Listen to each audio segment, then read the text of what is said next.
안녕하세요. 저는 과천에 사는 50대 중반의 여자입니다. 저는 평소에도 여기에 올라오는 사연들을 보면서 하루를 시작하곤 합니다. 100세 시대에 아직 반밖에 살지 않은 저지만 얼마 지나지 않아 할머니라는 소리를 들을 나이죠. 저는 아직 할머니라는 소리가 듣고 싶지 않아요. 딸이 결혼하지 않고 영원히 제 품에 있었으면 좋겠어요. 주책이라고 할 수 있지만 사실 저와 딸은 굉장히 어렵게 만나게 됐거든요. 그래서 그런지 다시는 딸을 다른 누구에게도 뺏기고 싶지 않아요. 지금부터 저와 딸에게 무슨 일이 일어났었는지 여러분들께 들려드릴게요. 저는 20대 후반의 나이에 4녀 1남의 막내로 태어난 남편과 결혼을 했어요. 저희 시어머니께서는 남편을 낳기 전까지 온갖 구박을 받고 살았다고 해요. 그래서 아들을 낳기 위해 계속해서 임신과 출산을 반복하셨죠. 결국 5번의 시도 끝에 남편을 낳고 시집살이에서 해방됐다고 하더라고요. 그런데 시어머니께서는 그때 받았던 구박들을 그대로 저한테 하기 시작했어요. 눈만 마주치면 제게 손자 타령을 하시는데 스트레스가 이만저만이 아니었어요. 아침에 눈 떴을 때부터 눈 감을 때까지 아들 노래를 부르시니 혼자 있을 때도 환청이 들릴 지경이었죠. 하지만 저희가 아무리 노력을 해도 임신이 잘 되질 않더라고요. 시어머니께서는 성질이 점점 고약해지더니 제 몸에 문제 있는 게 아니냐며 병원까지 끌고 가서 이상 없다는 소리를 듣고서야 입을 다무셨어요. 아무 문제도 없는데 임신이 되지 않으니 저도 답답했어요. 날이 갈수록 심해지는 시집살이에 저도 진절머리가 나기 시작했죠. 하지만 남편 집안이 워낙 잘 살아서 참고 견딜 수밖에 없었어요. 그렇게 결혼한 지 4년 만에 저는 첫 임신을 하게 되었어요. 하지만 딸이라는 사실을 알게 되었고 저는 아무래도 상관이 없었어요. 제가 힘들게 가진 아이라 딸이든 아들이든 건강하기만 했으면 좋겠다고 생각했죠. 아들을 안 낳으면 구박을 받을 거라는 걸 알지만 그래도 힘들게 얻은 아이잖아요. 어렵게 찾아온 아이라 너무 귀하고 소중했어요. 저는 그렇게 딸을 낳고 구박을 2배로 받기 시작했어요. 구박을 받더라도 아이가 저를 보고 환하게 웃어주면 모든 피로가 가시는 기분이었습니다. 평생이 조그만 아이를 제가 지켜줘야겠다는 생각을 했어요. 시어머니께서는 저를 괴롭히는 게 도 같으셨는지 이젠 밥상까지 엎으면서 당장 아들 낳으라고 난리를 치시더라고요. 딸도 어렵게 가졌는데 아들 가지라고 하면 금방 임신이 되냔 말이에요. 그렇게 2년이라는 시간이 흘렀고 갑자기 딸이 사라져버린 거예요. 어떤 바람이 불었는지 시어머니께서 딸을 데리고 산책을 가시겠다고 하는 겁니다. 저는 드디어 손녀라고 받아들이는 건가 싶어서 잘 다녀오라고 했죠. 아직도 그때만 생각하면 시어머니와 딸을 그대로 보낸 제 자신이 너무 밉습니다. 분명 나갈 땐 둘이었는데 들어올 땐 시어머니 혼자시더라고요. 저는 너무 놀라서 시어머니께 딸은 어디 있냐고 큰 소리를 쳤어요. 시어머니께서는 잠깐 한눈 판 사이에 애가 없어졌다고 하는 겁니다. 그때의 시어머니 표정은 아직도 생생하게 기억하고 있어요. 아이를 잃어버린 사람치곤 정말 아무렇지 않은 듯한 표정이었거든요. 저와 남편은 아이가 없어졌다는 소식에 난리가 났습니다. 2달 동안 찾아다녔지만 머리카락 한 올도 찾을 수가 없었어요. 전단지를 아무리 돌려도 연락 오는 사람이 한 명도 없었죠. 결국 저희는 경찰서에 가서 딸아이의 실종 신고를 하고 왔어요. 그리고 얼마 지나지 않아 저는 또 한 번 임신을 하게 되었어요. 운 좋게 이번엔 시어머니가 그렇게 애타게 찾았던 아들을 낳았습니다. 저는 아들을 낳은 동시에 시집살이에서 해방될 수 있었어요. 저희 부부보다 시어머니께서 엄청 좋아하셨어요. 하루 종일 아들을 안고 계시고 제가 자고 일어나면 밥상도 대령해 주시더라고요. 솔직히 시집살이 살다가 아들 덕분에 이런 대접받으니 속도 없이 좋더라고요. 딸에겐 미안하지만 대접받는 분위기에 취해 아주 잠깐 딸을 잊고 있었어요. 제가 보통 한 번 자면 깊게 잠드는 편인데 이상하게 그날은 자다가 새벽에 한 번 깬 거예요. 화장실 갔다가 다시 자야겠다는 생각에 안방에서 나와서 거실 화장실 쪽으로 걸어갔어요. 그런데 시어머니 방문이 살짝 열려 있었고 통화를 하시는지 시어머니 목소리가 들리더라고요. 그래, 그래. 너가 알려준 무당이 정말 용하더라니까. 손주 본 건 다 네 덕이야. 어쩜 그렇게 잘 맞춘다니? 나는 원래 안 믿으려고 했었거든? 근데 너무 신기하다. 나도 처음엔 너처럼 안 믿었거든. 근데 그 무당이 시키는 대로 하니까 우리 며느리도 단번에 아들을 낳은 거야. 너무 신기했다니까. 아니, 손녀가 아들 기운을 다 가져간다고 멀리 보내라고 하길래 그래도 내 핏줄인데 싶은 마음이 들긴 했단 말이지. 근데 이렇게 바로 아들이 생길 줄은 몰랐어. 그래도 내가 잘 사는 집으로 보내줬잖아. 그럼 됐지. 돈 많은 집에서 사랑받으면서 사는 게 네 손녀한테는 더 좋을 거야. 알고 보니 무당이 시어머니께 제 딸을 계속 데리고 있으면 아들은 평생 못 낳는다고 말하는 바람에 자신의 지인을 통해서 딸을 다른 집으로 보냈다고 하는 거예요. 그리고 저희가 딸 실종 신고를 한 날 몰래 다시 경찰서로 가서 딸 찾았다고 실종 신고를 취소해달라고 했다더라고요. 저는 할머니라는 사람이 자기 핏줄인 손녀한테 어떻게 그런 짓을 할 수가 있는지 이해가 가질 않았어요. 저는 모든 사실을 알고 그 자리에서 쓰러졌고 눈을 떠보니 병원이더라고요. 남편이 잠시 물을 가지러 간 사이 제가 일어났고 남편이 병실로 들어오자마자 제가 들었던 것들을 울면서 말하기 시작했어요. 여보, 어떻게 어머님이 그럴 수가 있어? 아무리 아들이 중요해도 그렇지. 낳아준 부모가 이렇게 살아있는데 그 어린 것을 남의 집에 보내냐고. 자기 핏줄이잖아. 일단 진정해봐. 당신 그러다 또 쓰러지겠어. 내가 어머니한테 애 어디로 보냈는지 물어볼게. 내가 다시 우리 딸 찾아올게. 그러니까 제발 당신 몸부터 챙겨. 우리 딸이 너무 불쌍해. 못난 부모 만나서 태어나자마자 미움받고 부모랑 생이별하고. 나 더 이상 어머님 얼굴 보고 싶지 않아. 같은 공간에서 숨도 쉬고 싶지 않아. 알겠어. 우리 분가하자. 당신 태어나면 바로 분가해. 알겠지? 지금은 당신 몸 회복하는 것만 생각해. 의사가 몸 많이 약해졌다더라. 제 말을 듣고 남편이 시어머니를 추궁했지만 아이를 어디로 보냈는지 끝까지 말씀을 안 하더라고요.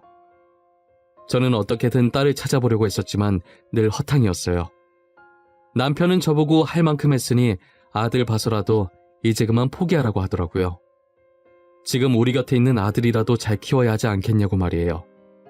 그때까지도 저는 딸 찾는 것을 포기할 수 없어서 아들을 재워놓고 밤마다 딸을 찾아다녔어요.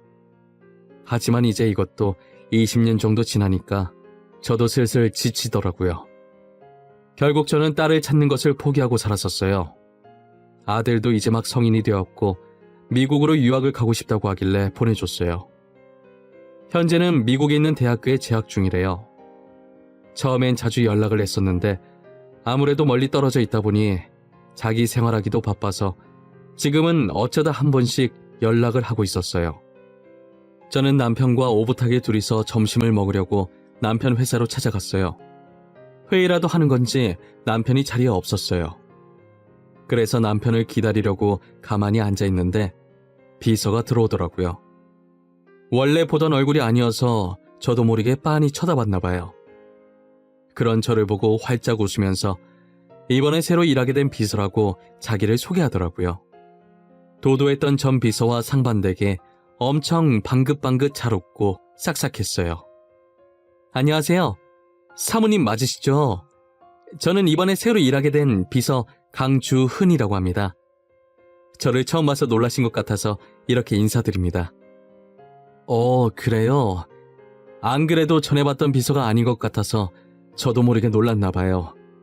사람 보고 놀라는 거 아닌데 초면에 제가 실례를 했어요. 아니에요. 그럴 수도 있죠. 지금 회장님께서 미팅 가셔서 아직 안 돌아오셨는데 커피라도 드시면서 기다리시겠어요? 미팅 가신 지 좀 돼서 금방 오실 것 같아요. 아, 그럼 그래 줄래요? 괜히 저 때문에 일하는데 방해된 건 아닌가 모르겠어요. 이럴 줄 알았으면 미리 연락이라도 하고 올 걸 그랬네. 지금까지 일했던 비서들과 인사 말곤 해본 적이 없었거든요. 다들 저를 사모님이라고 어렵게 생각하던데 그럴 때마다 제가 더 불편했었거든요.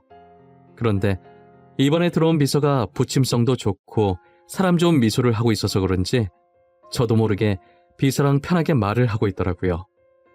다른 비서와 다르게 저를 어렵게 생각하지 않는 모양이었어요.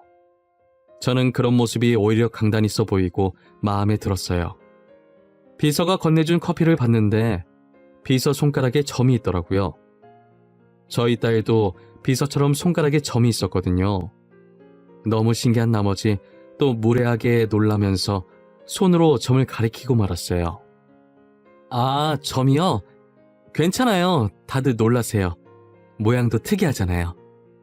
보통 점이라고 하면 동글동글해야 하는데 이 점은 살짝 타원 모양으로 길쭉하니까. 미안해요. 초면에 제가 실수를 너무 하네요. 내가 원래 이런 사람이 아닌데 사실 제 딸도 손가락에 점이 있었거든요. 그래서 너무 신기해가지고. 정말요? 진짜 신기하네요. 여기에 점 있는 사람 흔치 않을 텐데 손가락에 이렇게 큰 점 있는 사람이 잘 없잖아요. 저는 싹싹한 성격도 그렇고 딸과 비슷하게 점 있는 것도 그렇고 이상하게 딸처럼 느껴지는 비서에게 끌리기 시작했어요. 저는 비서의 첫인상이 너무 좋아서 남편과의 약속을 핑계로 자주 가서 친해졌어요. 그러다 보니 남편을 기다릴 때마다 자연스럽게 이야기를 하게 되었고 이야기를 하다 보니 사적인 얘기도 하게 되었죠. 저는 비서의 가정사를 듣게 됐는데 비서도 참 힘들게 살았더라고요. 원래 아버지께서 사업을 하셨었는데 직원이 회사 돈을 들고 도망가는 바람에 망하게 됐다고 하더라고요. 그 당시 비서의 나이가 고작 9살밖에 안 되었다고 했었어요. 한순간에 집안이 무너졌고 갈 곳 없는 처지가 되다 보니 아이를 키울 여력이 되지 않아서 할 수 없이 비서를 보육원으로 보냈다고 하더라고요. 그땐 부모도 없이 혼자서 살아가는 게 적응도 안 되고 너무 힘들었는데 지금은 여러 일을 하면서 돈을 모아 어느 정도 살만해졌다고 하더라고요. 제가 부모는 아니지만 그런 환경에서 이렇게 밝게 커준 게 너무 대견했어요. 괜히 이상하게 잃어버린 딸이 생각나면서 더 챙겨주고 싶은 마음이 들었죠. 비서 얘기를 듣다가 저도 어디에 털어놓은 적 없던 아픈 과거사를 꺼내기 시작했어요. 비서에게 말해도 될 것 같다는 생각이 들었거든요. 전에 내가 말했던 딸 기억하는가 모르겠네. 사실 딸이 3살 되던 해에 잃어버렸어. 20년 동안 찾아다녔는데 흔적조차 찾을 수가 없더라고. 저랑 똑같이 손가락에 점 있다고 했던 그분 말씀하시는 거죠? 그동안 사모님도 마음고생 많이 하셨겠어요. 가끔 딸이 어떻게 컸을지 상상해보는데 이젠 옛날 얼굴도 가물가물해서 상상을 할 수가 없었어. 가끔 주은 씨를 보면 딸 생각이 나서 계속 말을 걸게 되더라고. 주은 씨를 보면 정말 친딸같이 편해. 알고 보면 제가 친딸인 거 아니에요? 드라마 보면 그런 일 많잖아요. 제가 부모가 있긴 하지만 저도 모르는 출생의 비밀이 있을 수도 있고. 그냥 사모님 웃으시라고 한 소리예요. 주은 씨는 내가 안 불편한가 봐. 이렇게 농담도 잘하고 말이야. 이때까지 있었던 비서들이랑은 서먹서먹했었거든. 그래요? 전 사모님이 너무 편한데요. 사모님께는 엄마 같은 포근함이 있어요. 사모님과 있으면 뭔가 따뜻하고 부드러운 느낌이 들어요. 나한테 그런 느낌이 있나? 처음 알았네. 앞으로도 엄마라고 생각하고 편하게 대해줘. 괜히 사모님이라고 어색해하고 불편해하는 거 딱 질색이야. 그럼요. 사모님도 저를 딸이라고 생각하시고 편하게 대해주세요. 회장님도 그렇고 사모님도 그렇고 너무 좋으신 분 같으세요. 저희는 농담을 주고받으면서 앞으로 모녀지간처럼 잘 지내보자고 했어요. 그렇다고 생각 없이 아무 때나 찾아가서 말 걸고 하지 않았어요. 저랑 친하게 지낸다는 소문 돌면 비서에게 좋을 게 하나도 없으니까요. 어느 회사든 시기에 질투하는 사람들이 늘 존재하잖아요. 혼자 알아서 일 척척 잘하고 있는데 괜히 피해주긴 싫었어요. 그리고 얼마 후 남편이 원래 신장이 안 좋았는데 나이가 들어서 그런지 상태가 더 안 좋아졌더라고요. 결국은 다른 사람에게 신장 인식을 받아야 하는 상황까지 왔어요. 하지만 저는 많이 늙었고 아들은 현재 당장 한국에 들어올 수 없는 상황이었어요. 비서는 저희의 사정을 알고 자기가 선뜻 신장 기증을 해주겠다고 하는 거예요. 주은 씨가 신장 기증을 해주겠다니 그게 무슨 소리야. 우린 기증자 나타날 때까지 기다리면 돼. 그러지 마. 아니에요. 회장님께 은혜를 갚고 싶어서 그래요. 제가 비서일 할 수 있게 해주신 것도 회장님이시란 말이에요. 아무리 그래도 그렇지 어떻게 그렇게 쉽게 자기 신장을 남한테 이식해준다고 해. 우린 괜찮아. 기증자 금방 나타날 거야. 기증할 생각 하지 마. 사모님, 전 아직 젊고 건강하잖아요. 수술해도 금방 회복할 수 있어요. 그리고 회장님이랑 저랑 혈액형이 똑같아서 가능할 거예요. 아니야. 이건 진짜 아닌 것 같아. 어차피 가족 아니면 수술 못하는 걸로 알고 있어. 그러니까 주은 씨, 이식해줄 생각이면 일찌감치 접어. 알겠지? 이식 수술이라는 거 쉽게 생각할 게 아니야. 사모님, 요즘 기술이 얼마나 좋아졌는데요. 이식해도 아무 문제 없을 거예요. 아마 가족이 아니라도 본인이 이식하고 싶다고 하면 해주실 거예요. 혹시 모르니 검사라도 받아볼래요? 저는 비서가 이렇게 고집이 센 사람이라는 걸 그때 처음 알았어요. 제가 아무리 겁을 주고 말려봐도 제 말은 들으려고 하질 않더라고요. 결국 비서는 신장을 기증할 수 있는지 필요한 검사들을 다 받았어요. 의사는 저희에게 정말 뜻밖의 결과를 말씀하시더라고요. 강주은 씨 검사 결과를 보니까 신장 상태가 아주 깨끗하고 좋아요. 그리고 환자분과 혈액형도 일치하고 가족관계 이미 확인이 되어서 기증을 하실 수 있겠네요. 잠시만요, 선생님. 가족관계라니요? 그게 무슨 말이에요? 저희 남편이랑 주은 씨가 왜 어떻게 가족이라는 거예요? 모르셨어요? 두 분 모녀지간 아니었어요? 어허, 유전자 결과 검사가 일치한다고 뜨는데 남편분과 강주은 씨는 부녀지간입니다. 알고 보니 저희가 지금까지 애타게 찾던 친딸이 비서였어요.